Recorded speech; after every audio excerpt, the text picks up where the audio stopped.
If a player incorporates a good amount of defensive attributes and grinds his defensive badges, there should be a noticeable difference between that player and a player who does not put anything into his defensive attributes.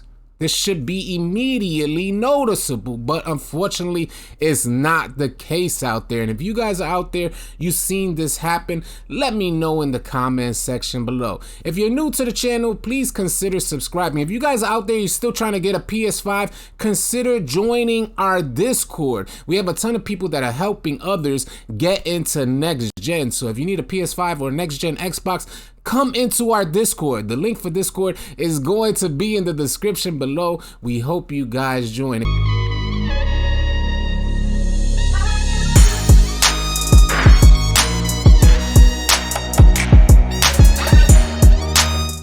Hey, what's up YouTube? You already know I'm AllCity with AllCityLiveTV.com, and thank you for tuning in. Welcome to the city, man. NBA 2K21 on next gen is really suffering from players incorporating particular attributes. I was watching the homie Chris Smooth's video. Shout out to Chris Smooth because he really exposed 2K for their limitations. There's a ton of players out there who right off rip didn't incorporate particular attributes into their build. It was almost like they knew what 2K was going to give us. I'm gonna hit play on this video so you can see. I get immediately see, look at the block. I have the 25 interior defense, and I'm not clip farming here per se, although I do put together all my best clips, but it's just to showcase where 2K is limited at. I have a 25 interior defense, a 25 steal, a 25 close shot, a 20, well, my acceleration is all the way down, and these are things that are not highly noticeable when I'm playing the game.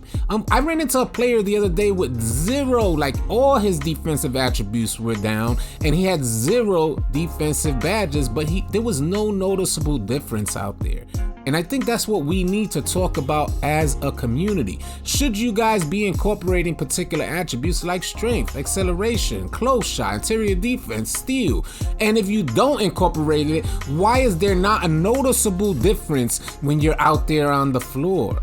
If a player out there put a 25 three-point shot, how many three-pointers you think that player is going to make if he has a 25 three-point shot with zero shooting badges? How many shots do you think that player will make? We know the answer to that. He will make barely any. He'll make close to none. He'll be lucky if he hits a three-point shot with a 25 three-point shot and zero shooting badges. But if you have a 25 steal, you can get steals out there. If you have a 25 interior defense, you can contest in the paint and get blocks out there.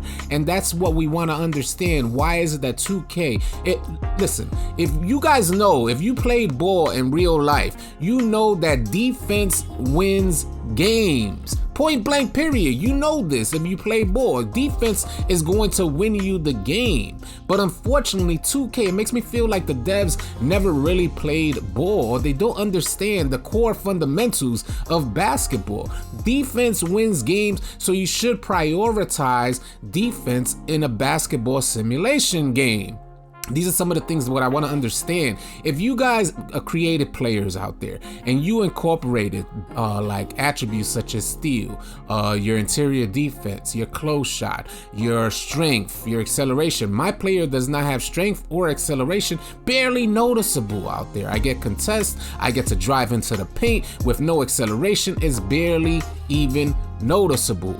I can't say on a one-on-one. I didn't create this player to play one-on-one. I can't say I would dominate on a one-on-one game, but to play a 3v3 or a 5v5, my player is really good.